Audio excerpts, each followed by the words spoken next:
ಸಿಕ್ಕಾಪಟ್ಟೆ ಟ್ರಾಫಿಕ್ ಇದೆ, ಹಂಗಾಗಿ ಜೋರಾಗಿ ಮಾತಾಡ್ತಾ ಇದ್ದೀನಿ. ನಾನು ಇವಾಗ ಬಸವನಗುಡಿಲಿದ್ದೀನಿ, ಯಾಕಂದರೆ ಕಡಲೆಕಾಯಿ ಪರಿಷೆನ ನೋಡೋಕ್ಕೆ ಅಂತ ಬಂದಿದ್ದೀನಿ. ಇನ್ನೂ ಅಷ್ಟೊಂದು ಜನ ಸೇರಿಲ್ಲ, 6 ಗಂಟೆ ಮೇಲೆ ನೋಡಬೇಕು, ಸಿಕ್ಕಾಪಟ್ಟೆ ಜನ ಸೇರ್ತಾರೆ.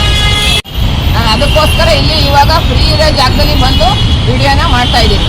ಕಡಲೆಕಾಯಿ ಪರಿಷೆನ ನೋಡಬೇಕು ಅನ್ನೋರು ಬಸ್ಸಲ್ಲಿ ಬರಬೇಕಾದ್ರೆ ಸೀದಾ ರಾಮಕೃಷ್ಣ ಆಶ್ರಮಕ್ಕೆ ಬಂದು ಇಳ್ಕೋಬೇಕು.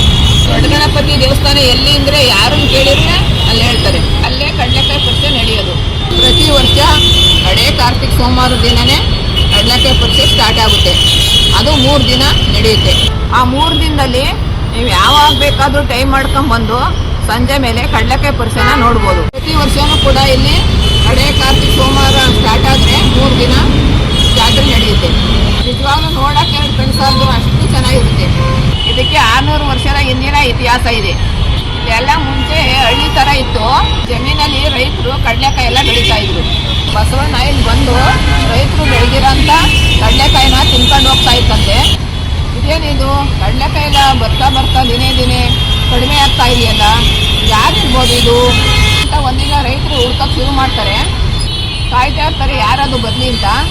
ಅವಾಗ ನೋಡಿದ್ರೆ ಬಸವಣ್ಣ ಬಂದು ತಿಂತಾ ಇರುತ್ತೆ. ರೈತರೆಲ್ಲ ಓಡಿಸ್ಕೊಂಡು ಹೋಗ್ತಾರೆ. ಬಸವಣ್ಣ ಅಲ್ಲಿ ಓಡೋಗಿ ಕಲ್ಲಿ ನಿಗ್ರಹ ಆಗಿಬಿಡ್ತಾರೆ.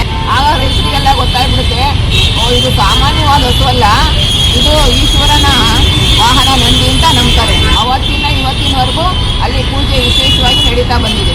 ರೈತರು ಅರ್ಕೆ ಮಾಡ್ಕೊಳ್ತಾರೆ, ಒಳ್ಳೆ ಬೆಳೆ ಕೊಡಪ್ಪ, ಒಳ್ಳೆ ಆದಾಯ ಕೊಡು, ಒಳ್ಳೆ ಕಡಲೆಕಾಯಿ ಚೆನ್ನಾಗಿ ಬರಂಗೆ ಮಾಡು ಅಂತ ಬಸವಣ್ಣನ ಬೇಡ್ಕೊಂತಾರೆ. ಪ್ರತಿ ವರ್ಷ ಕಡಲೆಕಾಯಿ ಪರಿಷೆನ ನಡೆಸ್ತೀವಿ, ನಿನಗೆ ಕಡಲೆಕಾಯಿನೂ ಅರ್ಪಿಸ್ತೀವಪ್ಪ, ಚೆನ್ನಾಗಿ ಬೆಳೆ ಬರಂಗೆ ಮಾಡಪ್ಪ ಅಂತ ಬೇಡ್ಕೊಂತಾರೆ. ಬಸವಣ್ಣನ ಬೇಡ್ಕೊಂಡವ್ರಿಂದ ರೈತರಿಗೆ ಒಳ್ಳೆ ವ್ಯಾಪಾರ ಆಗುತ್ತೆ, ಒಳ್ಳೆ ಬೆಳೆ ಬರುತ್ತೆ. ಹಂಗಾಗಿ ಅವ್ರು ಅರ್ಕೆ ಮಾಡ್ಕೊಂಡಿರ್ತಾರಲ್ಲ, ಆ ಥರನೇ ಬಸವಣ್ಣನಿಗೆ ಕಡಲೆಕಾಯಿ ತಂದು ಅರ್ಪಿಸ್ತಾರೆ.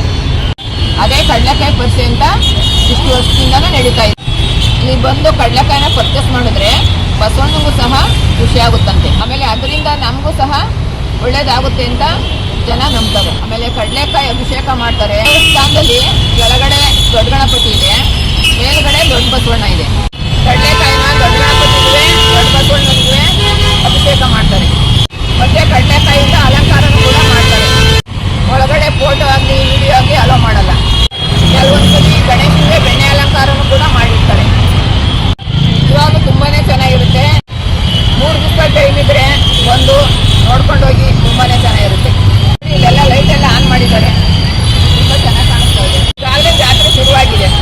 ಬಸವಣ್ಣ ವಿಗ್ರಹ ಆದ್ಮೇಲೆ ದಿನೇ ದಿನೇ ಬೆಳೆಯಕ್ಕೆ ಸ್ಟಾರ್ಟ್ ಆಯ್ತಂತೆ.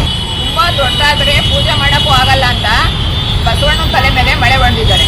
ಹಾಗಾಗಿ ಇವಾಗ ಬೆಳೆಯೋದು ನಿಂತಿದೆ. ಮೊದಲು ಬಸವಣ್ಣ ಬೈಲಲ್ಲಿತ್ತು, ಕೆಂಪೇಗೌಡರು ದೇವಸ್ಥಾನ ಕಟ್ಟಿಸಿದ್ರಂತೆ ಆ ಕಾಲದಲ್ಲಿ. ಬನ್ನಿ ಜಾತ್ರೆ ಹೆಂಗಿದೆ ಅಂತ ನೋಡಿ ಎಂಜಾಯ್ ಮಾಡೋಣ. ಪ್ರತಿ ವರ್ಷವೂ ನಾವು ಕಡಲೆಕಾಯಿ ಪರಿಷೆಗೆ ಹೋಗ್ತೀವಿ. ಹಂಗೆ ಈ ವರ್ಷವೂ ಹೋಗಬೇಕು ಅಂತ ಹೊರಟ್ವಿ, ಆದರೆ ಸ್ವಲ್ಪ ಲೇಟ್ ಮಾಡ್ಕೊಂಬಿಟ್ವಿ. ಅಯ್ಯೋ ಇದೇನಿದು ತುಂಬ ಲೇಟ್ ಆಗೋಯ್ತು, ಮೆಟ್ರೋದಲ್ಲೇ ಹೋಗಿದ್ರು ಆಯ್ತಿತ್ತಲ್ಲ ಅಂತ ಅಂದ್ಕೊಂಡ್ವಿ. ಬಸ್ ಸ್ಟಾಪ್ಗೆ ಹೋದ್ವಿ, ಬಸ್ ಬಂತು.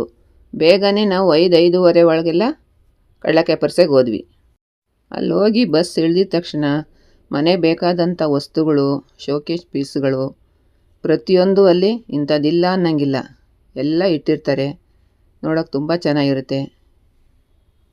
ಬರೀ ಮನೆಗೆ ಬೇಕಾದಂಥ ವಸ್ತುಗಳು ಮಾತ್ರ ಅಲ್ಲ, ಹೆಣ್ಮಕ್ಳಿಗೂ ಕೂಡ ಬೇಕಾಗಿರೋಂಥ ಓಲೆ, ಜುಮ್ಕಿ, ಬಳೆ, ಬಟ್ಟೆಗಳು ಪ್ರತಿಯೊಂದು ಸಿಗುತ್ತೆ.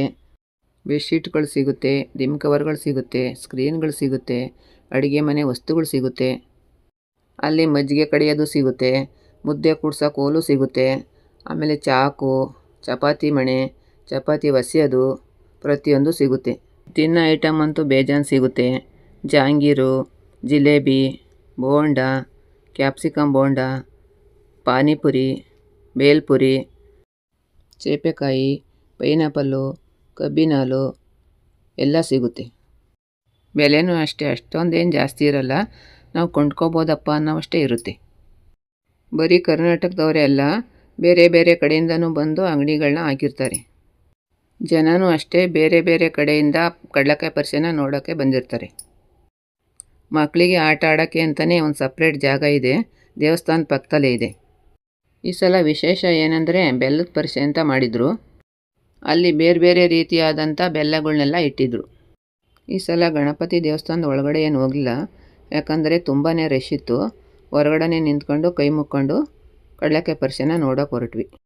ಲಾಸ್ಟ್ ವರ್ಷ ಒಳಗಡೆ ಹೋಗಿ ನೋಡ್ಕೊಂಬಂದಿದ್ವಿ, ಆದರೆ ಈ ವರ್ಷ ಹೋಗಲಿಲ್ಲ. ಇದೇ ನೋಡಿ ಬೆಲ್ಲದ ಪರಿಷೆ ಅಂದರೆ ಬಸವಣ್ಣನ ಸುತ್ತ ಚಿಕ್ಕ ಚಿಕ್ಕ ಬೆಲ್ಲಗಳನ್ನ ಇಟ್ಟಿದ್ದಾರೆ. ಇದೇ ಮೊದಲನೇ ಸಲ ನಾನು ಬೆಲ್ಲದ ಪರಿಷೆನ ನೋಡಿದ್ದು. ಇದಕ್ಕಿಂತ ಮುಂಚೆ ಮಾಡ್ತಿದ್ರೋ ಇಲ್ವೋ ಅಥವಾ ನಾನೇ ಗಮನಿಸಿರ್ಲಿವೋ ಗೊತ್ತಿಲ್ಲ, ಆದರೆ ನನಗೇನೋ ಇದು ಮೊದಲನೇ ಸರಿನೇ ನೋಡ್ತಾ ಇರೋದು ಅಂತ ನನಗನ್ನಿಸ್ತಾ ಇದೆ. ಬರೀ ಗಣಪತಿ ದೇವಸ್ಥಾನ ಮುಂದೆ ಅಲ್ಲ, BMS ಕಾಲೇಜ್ ರೋಡಲ್ಲಿ, ಹಳ್ಳಿ ತಿಂಡಿ ಹೋಟೆಲ್ ರೋಡಲ್ಲಿ, ಅಕ್ಕಪಕ್ಕ ರೋಡ್ಗಳಲ್ಲಿ ಕಡಲೆಕಾಯಿ ಪರಿಷೆ ನಡೀತೈತೆ. ನಾವು ದೇವಸ್ಥಾನದ ಒಳಗಡೆ ಹೋಗೋಕ್ಕಾಗಲಿಲ್ವಲ್ಲ, ಅಲ್ಲೇ ನಿಂತ್ಕೊಂಡು ಒಂದೆರಡು ಫೋಟೋಗಳು ತೆಗೆಸ್ಕೊಂಡು ಜಾತ್ರೆ ನೋಡೋದು ಕಂಟಿನ್ಯೂ ಮಾಡಿದ್ವಿ. ಅಡುಗೆ ಮನೆಗೆ ಕೆಲವೊಂದು ವಸ್ತುಗಳು ತಗೋಬೇಕಿತ್ತು, ತಗೊಂಡೆ. ಓಲೆ, ಜುಮ್ಕಿ, ಕ್ಲಿಪ್ಗಳು, ಈ ಥರ ಸಣ್ಣ ಪುಟ್ಟ ವಸ್ತುಗಳನ್ನ ಕೊಂಡ್ಕೊಂಡ್ವಿ. ದೇವಸ್ಥಾನದ ಪಕ್ಕದಲ್ಲೇ ಮಕ್ಕಳು ಆಟ ಆಡೋಕ್ಕೆ ಅಂತ ಒಂದು ಜಾಗ ಮಾಡಿದ್ದಾರೆ. ಅಲ್ಲಿ ಮಕ್ಕಳು ಅಷ್ಟೇ ಅಲ್ಲ, ದೊಡ್ಡವರು ಆಡ್ಬೋದು. ಕೆಲವೊಂದಷ್ಟು ತಿಂಡಿಗಳನ್ನ ಟೇಸ್ಟ್ ಮಾಡಿಕೊಂಡು ಜಾತ್ರೆ ನೋಡಿಕೊಂಡು ಮನೆಗೆ ಲೇಟ್ ಆಗುತ್ತೆ ಅಂತ ಹೊರಟ್ವಿ. ಇವಾಗ ಕಡಲೆಕಾಯಿ ಪರಿಷೆ ಮುಗಿಸ್ಕೊಂಡು ಮನೆಗೆ ಹೋಗ್ತಾ ಇದ್ದೀವಿ. ಬಸ್ಸಲ್ಲಿ ಹೋದ್ರೆ ಲೇಟ್ ಆಗುತ್ತೆ ಅಂತ ಮೆಟ್ರೋದಲ್ಲಿ ಹೋಗ್ತಾ ಇದ್ದೀನಿ. ಇವತ್ತಿನ ವಿಡಿಯೋನ ಇಲ್ಲಿಗೆ ಮುಗಿಸ್ತಾ ಇದ್ದೀನಿ. ನಾನು ಅಂದ್ಕೊಳ್ತೀನಿ ಇವತ್ತಿನ ವಿಡಿಯೋ ನಿಮಗೆ ಇಷ್ಟ ಆಗಿದೆ ಅಂತ. ಇಷ್ಟ ಆಗಿದ್ರೆ ದಯವಿಟ್ಟು ಲೈಕ್ ಮಾಡಿ, ಶೇರ್ ಮಾಡಿ ಮತ್ತು ಸಬ್ಸ್ಕ್ರೈಬ್ ಮಾಡಿ.